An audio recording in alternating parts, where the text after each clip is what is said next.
आज वो अन्ना हजारे कहाँ हैं और वो अरविंद केजरीवाल कहाँ हैं, जो इतने बड़े वीआईपी, जो आम आदमी की बात करके आए, आज इतने बड़े वीआईपी बन गए कि सत्ता जाने के बाद वो दिल्ली में नहीं है।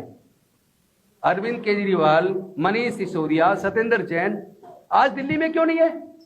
जिस जनता ने आपको 10 साल वहां राज करने का मौका दिया, जैसे ही आप सत्ता से जनता को छोड़ के भाग गए। आपको इतना वीआईपी कल्चर में आपको आदत पड़ गई कि आज यहां महल में रह रहे हैं।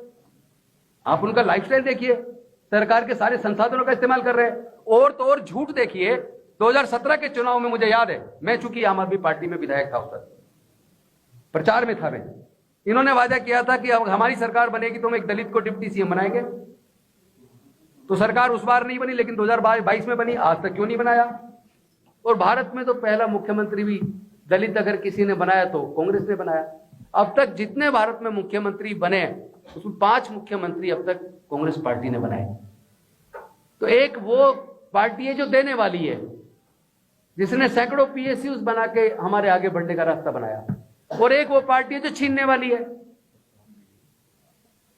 ग्राम पंचायतें दी, मनरेगा दिया, फूड सिक्योरिटी दिया, सूचना का अधिकार दिया, राइट टू एजुकेशन दिया, और जल जंगल जमीन में अधिकार दिया। अगर मैं उस पर चर्चा करूंगा तो फिर 2-3 घंटे तो इस पे लग जाएंगे कि कांग्रेस पार्टी ने क्या क्या दिया।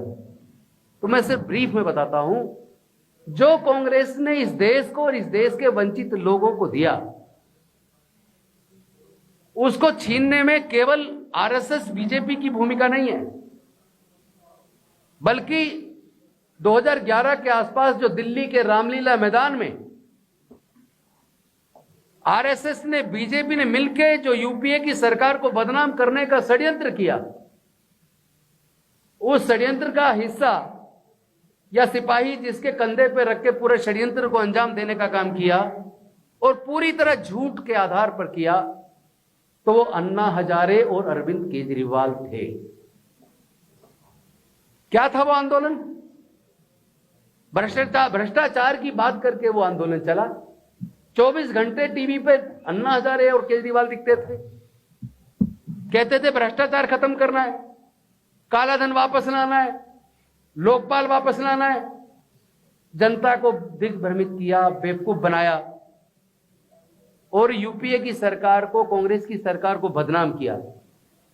और उसका रिजल्ट यह है कि 2014 में जिस लक्ष्य को लेकर वो अन्ना हजारे को बिठा के आंदोलन किया था, वो उस लक्ष्य में सफल हुए और भारतीय जनता पार्टी की केंद्र में सरकार बनी। और दिल्ली के अंदर 28 सीटों के साथ कांग्रेस की समर्थन से आम आदमी पार्टी ने सरकार बनाई। सरकार 49 दिन में क्यों गिरी? अगर आपको याद हो, सारे प्रेस के बंधुओं को याद होगा, केजरीवाल जी ने कहा था कि ये कांग्रेस के 8 विधायक मदद नहीं कर रहे, मैं लोकपाल लाना चाहता हूं, इसलिए मैंने रिजाइन कर दिया, सरकार गिरा दी। लेकिन केजरीवाल जी ने कभी यह नहीं बताया कि अगले चुनाव में 2015 के अंदर 70 में से 67 सीट आने के बाद वो लोकपाल क्यों नहीं लाए। झूठ के आधार पर कब तक चलोगे? 14 में मोदी जी की सरकार बन गई, सारी जांच एजेंसियां उनके पास, इनकम टैक्स उनके पास, सीबीआई उनके पास, ईडी उनके पास, सारे साधन संसाधन उनके पास। उन्हीं की सीबीआई ने 2G स्पेक्ट्रम घोटाला जो सबसे ज्यादा प्रचारित किया, कोल ब्लॉक घोटाला सबसे ज्यादा प्रचारित किया, 2G स्पेक्ट्रम घोटाले में सीबीआई ने क्लोजर रिपोर्ट दाखिल कर दी। और कोल ब्लॉक घोटाले में कोर्ट ने कह दिया कि कोई घोटाला हुआ नहीं है। तो फिर सच क्या है? और कॉमनवेल्थ घोटाला, वो भी कोर्ट से बरी हो गया, उसमें भी कुछ नहीं हुआ। इसका मतलब यह हुआ कि कोई घोटाला हुआ ही नहीं था, ना कोई कोल ब्लॉक घोटाला था, ना कोई 2G स्पेक्ट्रम घोटाला था।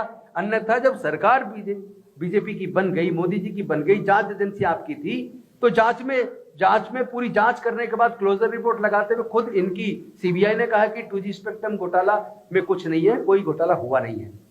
सारे घोटाले झूठे निकले। और लोकपाल का क्या असर? आज लोकपाल कहां है? काला धन वापस लाने की बात थी, आज 3 गुना बढ़ गया। और 3 गुना काला धन बढ़ने के बाद आज वो अन्ना हजारे कहां हैं और वो अरविंद केजरीवाल कहां हैं, जो इतने बड़े वीआईपी, जो आम आदमी की बात करके आए, आज इतने बड़े वीआईपी बन गए कि सत्ता जाने के बाद वो दिल्ली में नहीं है। अरविंद केजरीवाल, मनीष सिसोदिया, सत्येंद्र जैन आज दिल्ली में क्यों नहीं है? जिस जनता ने आपको 10 साल वहां राज करने का मौका दिया, जैसे ही आप सत्ता से जनता को छोड़ के भाग गए। आपको इतना वीआईपी कल्चर में आपको आदत पड़ गई कि आज यहां महल में रह रहे। आप उनका लाइफस्टाइल देखिए, सरकार के सारे संसाधनों का इस्तेमाल कर रहे हैं। और तो और झूठ देखिए, 2017 के चुनाव में मुझे याद है, मैं चूंकि आम आदमी पार्टी में विधायक था, उस वक्त प्रचार में था मैं। इन्होंने वादा किया था कि अब हमारी सरकार बनेगी तो हम एक दलित को डिप्टी सीएम बनाएंगे। तो सरकार उस बार नहीं बनी, लेकिन 2022 में बनी। आज तक क्यों नहीं बनाया? और आपने वादा किया था हम महिलाओं को 1000 रुपए महीना देंगे। सरकार के 5 साल पूरे होने वाले, सरकार जाने वाली है, यहां से भी सत्ता खत्म होने वाली है, लेकिन वो वादा भी पूरा नहीं हुआ। आपकी अपनी यूनिवर्सिटीज के अंदर प्रोफेसर्स की वैकेंसी निकलती है, उसके अंदर आप पक्षपात करते हैं, उसमें दलितों को रिजर्वेशन नहीं देते। और पंजाब भारत का नंबर 1 ऐसा प्रदेश है जहां दलितों की जनसंख्या, आज अगर जनगणना होगी तो शायद 38 से 40% दलित पंजाब के अंदर हैं। लेकिन आपको मौका मिला दिल्ली में सांसद बनाने का, राज्यसभा भेजने का। दिल्ली में सरकार बनी दलित मुस्लिम के दम पर, लेकिन 3 राज्यसभा भेजे। कौन भेजे? तीनों स्वर्ण जाति के भेजे। और जब पंजाब की बात आई, पंजाब में 7 राज्यसभा सांसद भेजने थे। तो जिस प्रदेश में दलित की जनसंख्या लगभग 38 से 40% है, और जिन्होंने भर भर के वोट देके जिताया, जब राज्यसभा में उनको हिस्सेदारी, रिप्रेजेंटेशन देने की बात आई, तो आपने वहां भी उनको 7 में से 1 सीट तक भी किसी दलित को नहीं दी, किसी ओबीसी को नहीं दी। तो ये जातिवादी लोग लगातार पंजाब की जनता के साथ धोखाधड़ी कर रहे हैं। कह के आए थे हम लोग नशे को बंद कर देंगे। तो मैं तो आप सबसे पूछना चाहता हूं, क्या पंजाब में नशा बंद हो गया? रोजगार देने की बात करते थे, क्या सबको रोजगार मिल गए? भ्रष्टाचार खत्म करने की बात करते थे, आज पंजाब के अंदर भ्रष्टाचार चरम पर है। तो झूठ के ऊपर, झूठ की बुनियाद पर कोई भी इमारत बनेगी तो उस इमारत का ध्वस्त होना तय है। और जिस झूठ की बुनियाद पर 2G स्पेक्ट्रम घोटाला, कोल ब्लॉक घोटाला, कॉमनवेल्थ घोटाला, काला धन वापस लाना है, भ्रष्टाचार खत्म करना है, इन सारी बातों को करके ही तो आम आदमी पार्टी का जन्म हुआ। और आज पंजाब के अंदर पंजाब की जनता के साथ आम आदमी पार्टी खुलेआम धोखा कर रही है। और उसके वीआईपी नेता जो सत्ता के बिना अब जिंदे नहीं रह सकते, दिल्ली हारते ही आज वो सत्ता का मजा पंजाब में ले रहे हैं। तो ये सरकार ना दलित की है और ना ही ये किसी दूसरे की है।